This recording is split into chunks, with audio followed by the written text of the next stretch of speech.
India, सच सबसे पहले सबसे तेज।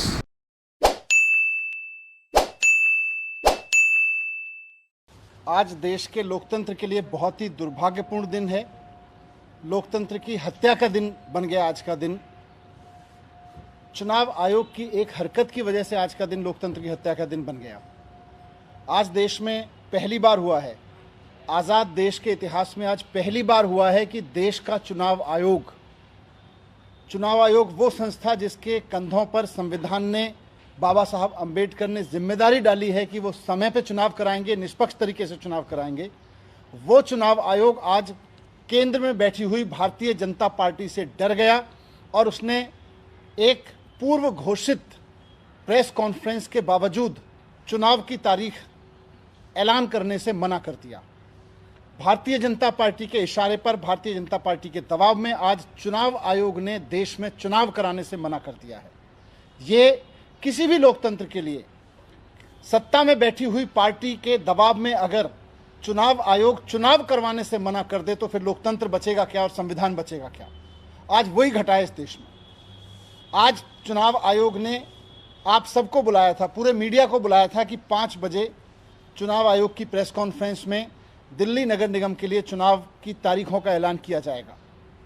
लेकिन उसके पहले केंद्र सरकार ने चुनाव आयोग पर दबाव डाला और उसके बाद चुनाव आयोग ने केंद्र सरकार के, भारतीय जनता पार्टी के दबाव में आके तारीखें ऐलान करने से अपने आप को रोक लिया, चुनाव करवाने से अपने आप को रोक लिया, चुनाव टाल दिया। ये बहुत खतरनाक है। अगर देश का चुनाव आयोग राज्य सरकारों के सामने, केंद्र सरकारों के सामने इस तरह से झुकने लगेगा, इस तरह से घुटने टेक देगा, तो फिर चुनाव का बचेगा क्या? चुनाव का मतलब क्या बच गया? लोकतंत्र का मतलब क्या बच गया? हम सब जानते हैं कि दिल्ली में पिछले 15-17 साल में भारतीय जनता पार्टी ने भ्रष्टाचार की इंतहा कर रखी है। त्राही त्राही मची हुई है दिल्ली में बीजेपी के भ्रष्टाचार की वजह से। एमसीडी में, दिल्ली में जितना बीजेपी ने भ्रष्टाचार किया है, हर आदमी दुखी है और भारतीय जनता पार्टी इस बात को अच्छे से जानती है। अब जब चुनाव सर पे हैं, चुनाव की तारीखों का आज ऐलान होने वाला था, तो बीजेपी उससे घबरा गई। उसको पता है कि इस बार बीजेपी के भी सर्वेज में उनको पता है कि इस बार आम आदमी पार्टी की 272 में से 250 सीटें आने वाली हैं। जिस तरह से विधानसभा के चुनाव में 70 में से 67 सीटें दी एक बार और 70 में से 62 सीटें दी अरविंद केजरीवाल को दोबारा, तो आज पूरी दिल्ली में लोगों को लग रहा है कि एमसीडी में भी उन्हें केजरीवाल ही चाहिए। और दिल्ली के दिल में जब आया कि एमसीडी में केजरीवाल, तो बीजेपी चुनाव से भाग गई। भारतीय जनता पार्टी घबरा गई कि 15-20 सीटों पर समेट देगी दिल्ली की जनता इतने भ्रष्टाचार की वजह से। तो उसने चुनाव आयोग को झुका के आज दबाव डाला और तारीखें टलवा दी, चुनाव आयोग से चुनाव का ऐलान टलवा दिया। आज भाग गई भारतीय जनता पार्टी। भारतीय जनता पार्टी में आज हिम्मत नहीं है कि दिल्ली की जनता का सामना कर सके। भारतीय जनता पार्टी में आज हिम्मत नहीं है कि समय पे चुनावों का सामना कर सके। बहाना ले रहे हैं यूनिफिकेशन का। यूनिफिकेशन से क्या होगा? यूनिफिकेशन से इतना ही तो होगा कि अभी 272 पार्षद अलग अलग जगह से अपने अपने वार्ड से चुने जाते हैं और 3 अलग अलग कमरों में बैठते हैं। यूनिफिकेशन होगा तो तीनों एक कमरे में बैठने लगेंगे, एक ही हॉल में बैठने लगेंगे। यूनिफिकेशन का यही तो है। तो यूनिफिकेशन करवाते रहना। लेकिन चुनाव क्यों टाल रहे हो? चुनाव से क्यों भाग रहे हो? चुनाव से क्यों घबरा रहे हो? क्योंकि आपको पता है कि आम आदमी पार्टी की 250 सीटें आ रही हैं और आपकी 15-20 सीटों पर ज़्यादा से ज़्यादा हो सकता है जीरो कर दे जनता। लेकिन भारतीय जनता पार्टी के कुकर्म तो दिल्ली की जनता जानती है और भारतीय जनता पार्टी अपने कुकर्मों की वजह से, हार के डर से घबराई है, हम समझते हैं। चुनाव आयोग बीजेपी से क्यों घबरा गया? चुनाव आयोग केंद्र सरकार के झुकाव में क्यों आ गया? देश के संविधान ने चुनाव आयोग को ये जिम्मेदारी दी है और पूरी पावर्स दी हैं कि वो किसी भी सरकार के आगे झुकेगा नहीं, निष्पक्ष चुनाव कराएगा, समय पे चुनाव कराएगा। लेकिन जिस तरह से आज चुनाव आयोग ने भारतीय जनता पार्टी और केंद्र सरकार के सामने घुटने टेक दिए हैं, उससे बहुत बड़ा खतरा पैदा हो गया है।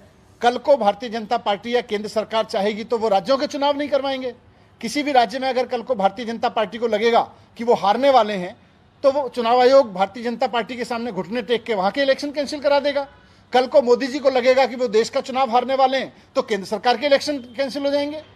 तो अगर इलेक्शन कैंसिल करना केंद्र सरकार और राज्य सरकारों के, चुनी हुई सरकारों के दायरे में आ गया, अगर इस तरह की परंपरा बना दी चुनाव आयोग ने, तो उसके बाद में लोकतंत्र में बचेगा क्या? बुलाई हुई प्रेस कॉन्फ्रेंस को जिस तरह से आज नकारा गया। चुनाव आयोग ने अपने पूरे शेड्यूल को जिस तरह से टाला केंद्र सरकार के दबाव में, देश के इतिहास में आज तक नहीं हुआ, पहली बार हुआ है। मैं आखिर में यही कहना चाहता हूं कि भारतीय जनता पार्टी लोकतंत्र की इस तरह से हत्या ना करे। चुनाव आयोग अपने दायित्व को समझे। संविधान ने, बाबा साहब ने, देश की उम्मीदों ने, आज़ादी के इतने सारे जान देने वाले लोगों ने आज़ाद देश कराया और फिर संविधान बना तो इसलिए ताकि संविधान के हिसाब से देश चलेगा, और संविधान ने चुनाव आयोग को ताकत दी तो इसलिए ताकि संविधान के हिसाब से चुनाव कराएगा। मैं चुनाव आयोग को भी कहना चाहता हूं कि संविधान के रक्षा के लिए, लोकतंत्र की रक्षा के लिए अपने निर्णय को, अपने कर्तव्य को ठीक से निभाएं। बीजेपी से भी कहना चाहता हूं कि अगर हार रहे हो तो अच्छे काम करो ना, लोगों के लिए ईमानदारी से काम करो ना। ये चुनाव आयोग के दरवाजे से चुनाव से क्यों भाग रहे हो, डर के क्यों भाग रहे हो? और मुझे पूरी उम्मीद है कि अभी अगर चुनाव हो तो 272 में से 250 सीटें आएंगी, और अगर बीजेपी इस तरह से चुनाव से भागी और भारतीय जनता पार्टी का ये चेहरा जो लोगों को आज समझ में आ गया है, इसके बाद तो हो सकता है 260 या 70 सीटें भी आ सकती हैं आम आदमी पार्टी की। Thank you.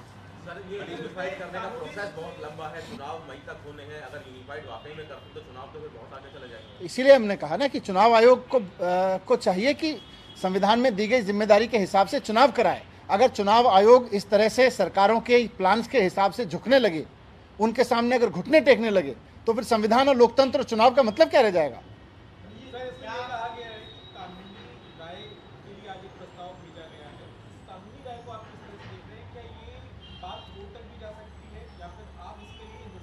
मुझे लगता है नहीं, इंतजार तो क्योंकि भारतीय जनता पार्टी भाग गई है तो जनता कर रही है कि कब बीजेपी को नगर निगम से लात मार के भगाए।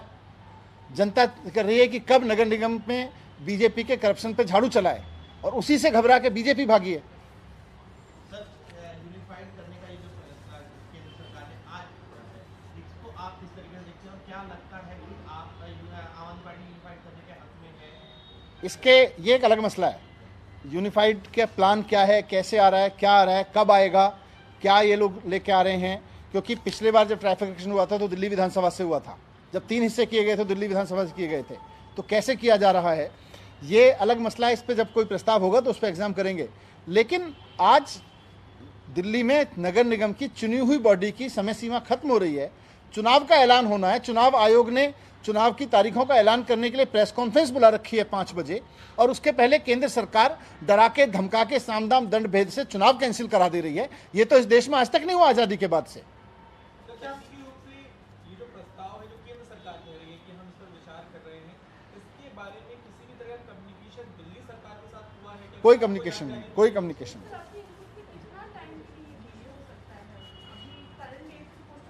देखिए, हमें नहीं पता ना, ये तो हमको और आपको साथ में ही पता चला है। आप लोग भी चुनाव की तारीखें सुनने गए थे, आपको भी नहीं पता था कि आज एक झुका हुआ भारतीय जनता पार्टी के घुटने पर रेंगता हुआ चुनाव आयोग आपको देखने को मिलेगा। आपको भी नहीं पता था, आपको भी लग रहा था कि हो सकता है चुनाव आयोग आज चुनाव की तारीख बताएगा। चुनाव आयोग का ये कहना है कि चुनाव बहुत ज्यादा डिले नहीं होंगे और जिस तरीके की जो तारीख है उस तारीख में हम कराएंगे, और साथ ही साथ ये भी आश्वस्त कर रहे हैं कि किसी तरीके का दबाव नहीं है, बस लीगल ओपिनियन के लिए हम देंगे। नहीं, लेकिन तारीखों का ऐलान करने के बाद भी तो कर सकते थे। तारीखों का ऐलान क्यों टाला? ऐसी क्या मजबूरी आ गई चुनाव आयोग की? मैं फिर से आपके माध्यम से भी चुनाव आयोग को कहना चाहता हूं कि आपके ऊपर बहुत बड़ी जिम्मेदारी है इस देश में। संविधान को बचाए रखने की, लोकतंत्र को बचाए रखने की। पार्टियां आएंगी जाएंगी, सरकारें आएंगी जाएंगी, लेकिन ये चुनाव आयोग, ये संस्थाएं, इंस्टीट्यूशंस को खत्म ना करें, भारतीय जनता पार्टी के आगे इस तरह से ना झुकें।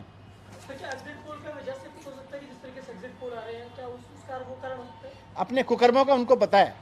15 साल से जितना भ्रष्टाचार उन्होंने किया है उनको पता है कि इस बार जनता कहीं का नहीं छोड़ने वाली है बीजेपी को।